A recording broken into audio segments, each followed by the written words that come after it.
இந்த வீடியோவை பாருங்க. இந்த வீடியோவுடைய காட்சியை பாருங்க.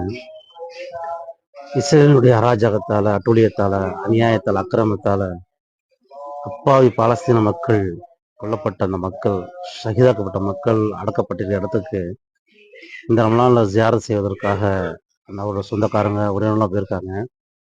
அவங்க போன இடத்துல அவங்க அடக்கப்பட்ட அந்த மன்னரை, அவருடைய கபர்ஸ்தான் எவ்வளவு பூஞ்சோலையில பூத்து குழுது பார்த்தீங்களா? அப்போ அவங்களோட உள்ளுக்குள்ள அவங்களோட மண்ணுடைய வாழ்க்கை எவ்வளவு சிறப்பா இருக்கும். ஏன்னா அல்லாஹ் ஜல்லஷானு வ தஆலா குர்ஆன்ல குறிப்பிட்டு காட்டுகின்றான். வலா தக்கூலு லிமன் யக்துலு ஃபீ ஸபீலில்லாஹி அம்வாத்துன் பல் அஹ்யாஉன் வலாக்கின் லா தஷ்உரூன். அல்லாஹ்வினுடைய பாதையிலே கொல்லப்பட்டவர்களை நீங்கள் இறந்தார்கள், இறந்து விட்டார்கள், அவர்கள் மரித்து போனவர்கள் என்று நீ கூறாதீர்கள். பல் மாறாக அஹ்யாஉன், அவர்கள் உயிருடன் தான் இருக்கின்றார்கள்.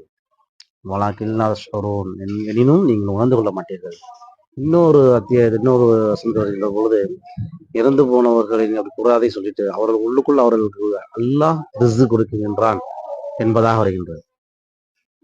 இப்போ எவ்வளவு பெரிய பாக்கியம், எவ்வளவு பெரிய அந்தஸ்து அவர்களுக்கு, ஷஹீதுங்கிற அந்தஸ்து.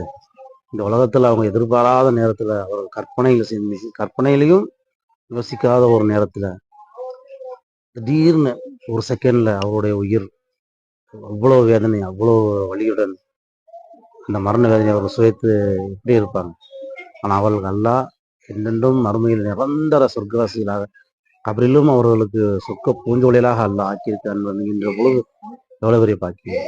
அல்லாஹ் ஜல்லஷானு வ தஆலா நம் அனைவருக்கும் நம்முடைய மரணத்தின் நேரத்தில் கலிமா சொல்லக்கூட பாக்கியமாக அல்லாஹ் கொடுக்க வேண்டும். லா இலாஹ இல்லல்லாஹ் முஹம்மது ரசூலுல்லாஹி ஸல்லல்லாஹு அலைஹி வஸல்லம்.